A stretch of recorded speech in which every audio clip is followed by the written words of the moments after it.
कभी आश्वासन तो देता नहीं, काम करने में विश्वास रखता हूँ।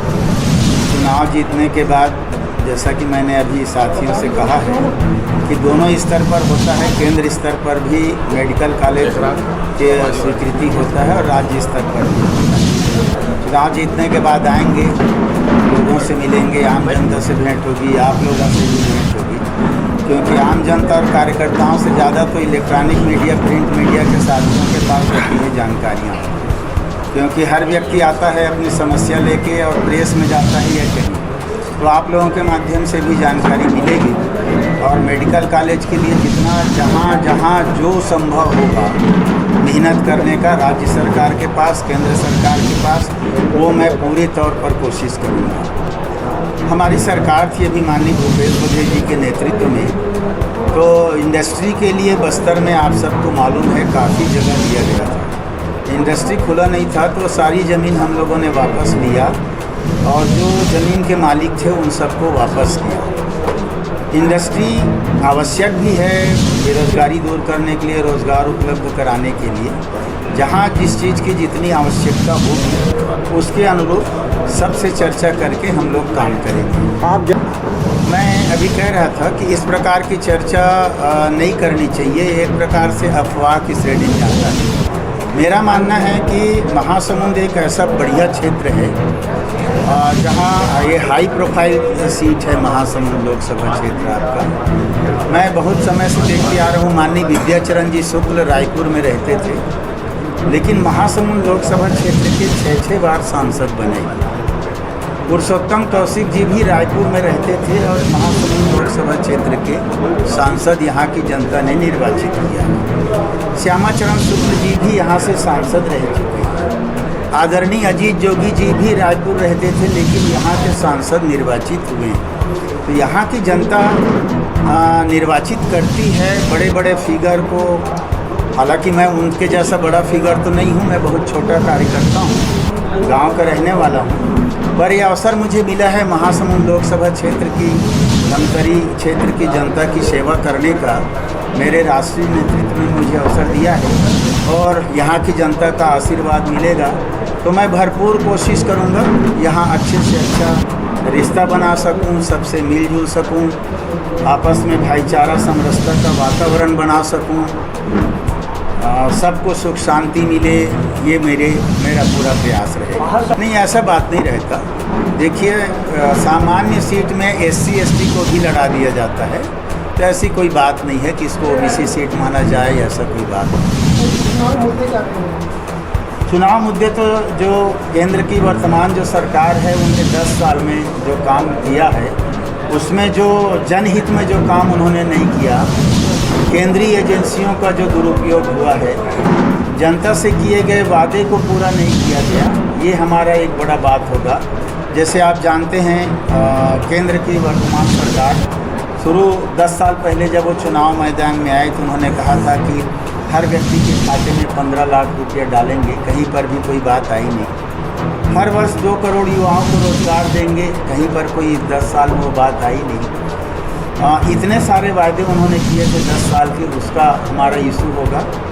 दूसरा, माननीय भूपेश बघेल जी के नेतृत्व में जो 5 साल में हम लोगों ने काम किया है वो जनता के सामने हम लोग रखेंगे, चाहे वो किसान की कर्जे की माफ़ की बात हो। हमारा इतना इशू हम लोगों ने किया है, काम किया है, अच्छे काम 40-50 अच्छे काम हम लोगों ने किया है, वो जनता के सामने रखेंगे। और डॉक्टर रमन सिंह के पिछले 15 साल की सरकार में जो वादे किए थे, आदिवासियों को जर्सी गाय देने का, कर्जा माफ़ करने का, बहुत सारी चीज़ हैं। दोनों पक्ष है। एक बीजेपी ने जो वादे किए केंद्र में, राज्य में, जिसको पूरा नहीं किया, उसको लेकर जनता के सामने जाएंगे। पिछले 5 साल में हमारी सरकार में हम लोगों ने जो अच्छे काम किए उसको लेकर के जनता के सामने। महतारी वंदन योजना का तोड़ तो यही है कि ये झूठा वादा कर रही है, सबसे बड़ा तोड़ तो ये है। आप याद करेंगे चुनाव के समय जब इन लोगों ने कहा सबसे बड़ी गलती ये थी फार्म भराना, आचार संहिता को उल्लंघन। घोषणा हम लोग भी करते हैं, जैसे 5 साल पहले हम लोगों ने कहा संकल्प पत्र में कि हमारी सरकार बनी तो किसान का कर्जा माफ़ करेंगे, हमने किया। उनको भी कहना था कि हमारी सरकार बनी तो हम 1000 रुपया महीना देंगे, सरकार बनी दें, ये सिस्टम है। लेकिन उनने फॉर्म भराया, मतलब वोट खरीदने की कोशिश की। आचार संहिता में शुद्ध रूप से अगर सोचें तो बहुत गलत है। आचार संहिता के खिलाफ इस पर होना चाहिए, पर नहीं हुआ, अलग बात है। और उस समय उन्होंने कहा था कि हम हर महिला को 1000 रुपया महीना देंगे, हर महिला सब। उसमें शादीशुदा या 18 साल, 21, आप कह रहे हैं 21 साल, तो हमारे सरकार का वैधानिक रूप से कोर्ट का नियम है 18 साल की लड़की की शादी वैधानिक है, 21 साल का लड़का। तो 18 साल की उम्र में जिस महिला की शादी हो गई तो विवाहित महिला हो गई, तो आप 21 साल क्यों कह रहे हो उसको? मतलब आप पैसा पूरा देना मत पड़े इसलिए कटा कर रहे हैं। संविदा में है नहीं देंगे, पेंशनर है नहीं देंगे, नौकरी पेशा है नहीं देंगे। तो इस प्रकार से बात है। मैं समझता हूँ भगवान राम को चुनाव के समय या चुनाव के मुद्दे के रूप में नहीं लेना चाहिए। वो हमारे ईश्वर हैं, भगवान हैं, हमारी आस्था है, हमारी श्रद्धा है, और उसको चुनावी मुद्दा कभी भी नहीं बनाना चाहिए। ये मेरा विनम्र मानना है, क्योंकि मैं स्वयं रामायण मन से जुड़ा व्यक्ति हूँ। रामायण के व्याख्याकार के रूप में मैंने काफ़ी लंबा समय गुजारा है, और इसलिए ये बात कहना चाहूँगा कि राम और रामायण को चुनाव का मुद्दा नहीं बनाना चाहिए। ईश्वर तो एक है, कहा गया है घर का मालिक एक होता है। आपके घर में आप वरिष्ठ हो, सब परिवार एक हैं, तो घर का मालिक एक रहेगा। लेकिन आपके 4 बेटे हैं, जब बंटवारा हो जाएंगे, 4 घर बनेगा तो 4 मालिक हो जाएंगे। ईश्वर एक है, दुनिया में अलग अलग मानने वाले हो गए तो अलग अलग नाम हो गए। इतनी बात है। ऐसा जीतने के लिए क्या विशेष रणनीति बनाएंगे आप? पूर्व विधानसभा जीतने के लिए क्या विशेष रणनीति अपनाएंगे? हमारे कार्यकर्ता और पदाधिकारी जो है ना, वो इतने मजबूत हैं कि पिछला जो परिणाम आया उसको सामने रखकर कई गुना दिलेरी से मेहनत करेंगे, और जितना वोट से वो हारे हैं उससे कई गुना वोट से जीतेंगे, ऐसा मुझे पूरा विश्वास है। सर, आपको ऐसा नहीं लग रहा है कि जो राम मंदिर का मुद्दा है, रामलला की प्राण प्रतिष्ठा है, एक ये मुद्दा, दूसरा महतारी वंदन का मुद्दा, और तीसरा अभी जो CAA इन्होंने पारित करवा दिया, इसने सारे मुद्दों को ओवरशैडो कर दिया, और अब ऐसा लोग कह रहे हैं कि कांग्रेस के पास अपना ऐसा कुछ नहीं है जो वो जनता के पास लेके जाए। इस संबंध में आप क्या कहना चाहेंगे? कांग्रेस के पास इतना ज़्यादा है कि बीजेपी 20 साल भी राज करेगी तो उसका मुकाबला नहीं कर पाएगी।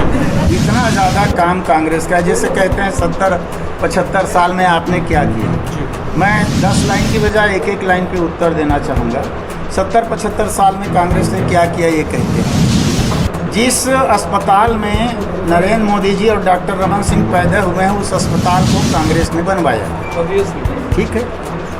जिस स्कूल में नरेंद्र मोदी और रमन सिंह जी पढ़े हैं, उस स्कूल को कांग्रेस ने खोला है। तो हमारी बड़ी उपलब्धि तो यही है। उसमें पैदा लेकर के, उसमें पढ़ के आज वहाँ तक पहुँचे हैं, प्रधानमंत्री तक और मुख्यमंत्री तक। इससे बड़ी हमारी उपलब्धि और क्या चाहिए।